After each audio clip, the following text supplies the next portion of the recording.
Breaking news right now, senators have officially voted to reopen or begin the process of reopening the federal government, with several Democratic senators joining all Senate Republicans except Rand Paul to reopen the government officially. It has begun. The process to reopen the federal government has begun. And well, it is causing mass consternation within the Democratic Party, within Democratic leadership, as more senators voted against this bill tonight than yes.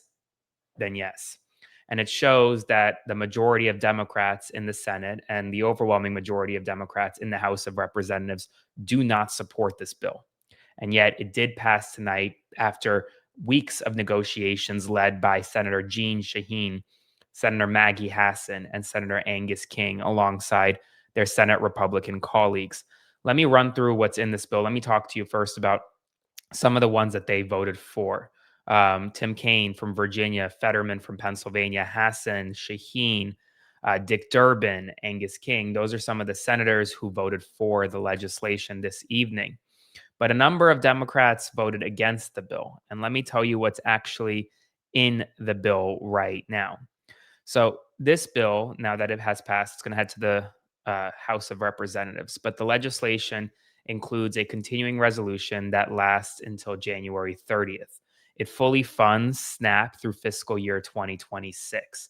It also fully funds the U.S. Department of Agriculture. It fully funds the FDA. It fully funds the Department of Veterans Affairs. It restores back pay for all federal workers who have been furloughed during the government shutdown. It also ensures that there will be no further layoffs of federal workers, at least until January 30th. Now, the key tenet of this agreement was this handshake deal to vote on Affordable Care Act subsidy extensions sometime in December.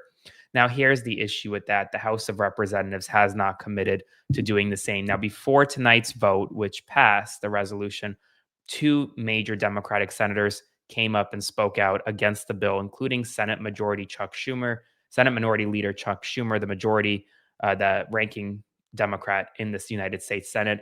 I want you to hear what he had to say about tonight's vote. Let me be clear. However this vote turns out, this fight will and must continue. Democrats must fight because of millions of families will lose health care coverage. We must fight because children who are dying of cancer will not get health care coverage. We must fight because a senior citizen cannot afford to pay $25,000 a year just for health insurance. We must fight to keep millions from financial ruin. And make no mistake about it, the American people know who is inflicting this health care trauma on them: Donald Trump and the Republicans. So Schumer spent his time blaming Donald Trump and Republicans and urging Americans to fight. But truthfully, a lot of people, especially a lot of Democrats right now, feel as though Democrats in this moment did not fight. Now, notably, Chuck Schumer himself did not vote for tonight's legislation, voting against those in his own party who voted tonight. I do want to talk about one other senator who came up and spoke about the implications of tonight's vote, and that's Senator Bernie Sanders, who's the leading senator in the progressive wing of the party. Let's hear what he had to say tonight before the vote. Now, I know as part of this resolution that the majority leader is going to say, well, Democrats can put together their own bill, and it'll come to the floor here in the Senate for a vote. As everybody here knows, that is a totally meaningless gesture. You can get 100 votes here in the Senate. Won't mean anything because the House is not going to take it up, and the President of the United States certainly will not sign it.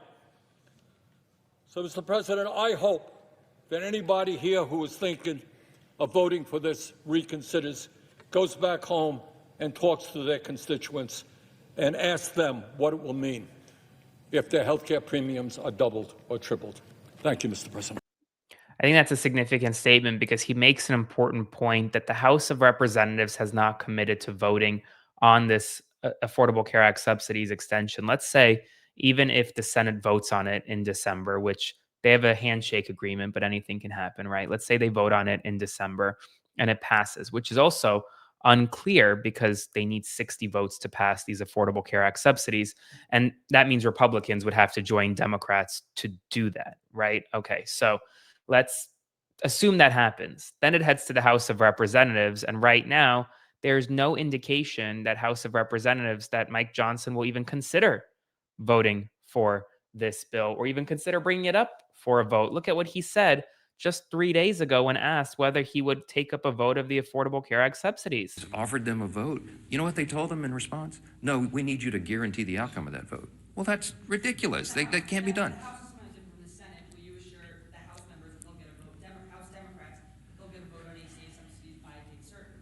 No, because we did our job, and I'm not part of the negotiation. The House did its job on September 19th. I'm not promising anybody anything. I'm going to let this process play out. I'll tell you what they wanted. I'll tell you what Schumer and Jeffries wanted. In fact, Chuck Schumer said it publicly and decried that Thune and I would not go in a back room with them and make a four corners agreement on Obamacare subsidies. And I said, there's no way. That it was never possible or appropriate for that to be. I mean, it's clear as day. Mike Johnson is not providing any answers as to whether or not he would even consider a vote on this legislation, which means that it's completely in limbo, So Mike Johnson won't promise it. The Democrats got this handshake agreement to get a vote in the Senate, a vote that may not even pass. And tonight, Senate Democrats voted with Senate Republicans to reopen the government on this handshake agreement. Now, most Senate Democrats didn't vote for this bill. Ruben Gallego did not vote for this bill. Mark Warner, Tim Kaine's counterpart in Virginia, did not vote for this bill. Tim Kaine did vote for the bill. Tammy Baldwin, who was one of the key negotiators with Republicans, ended up voting no on the bill. Hickenlooper from Colorado voted no, despite previously being open to voting yes. Patty Murray, one of the top senators, voted no. Angus King voted yes. Dick Durbin voted yes. Tim Kaine voted yes. Maggie Hassan voted yes. Those are your yes votes, along with other Republicans. And here's the thing. A lot of people are calling out Democrats that voted for this spineless tonight, that they're caving. And truthfully, we'll see what happens next.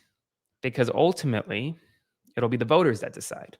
Now, people like Dick Durbin, who voted for this bill, the number 2 Democrat in the United States Senate, he doesn't really have much ramifications that he's facing. Why? Because he's retiring at the end of the year.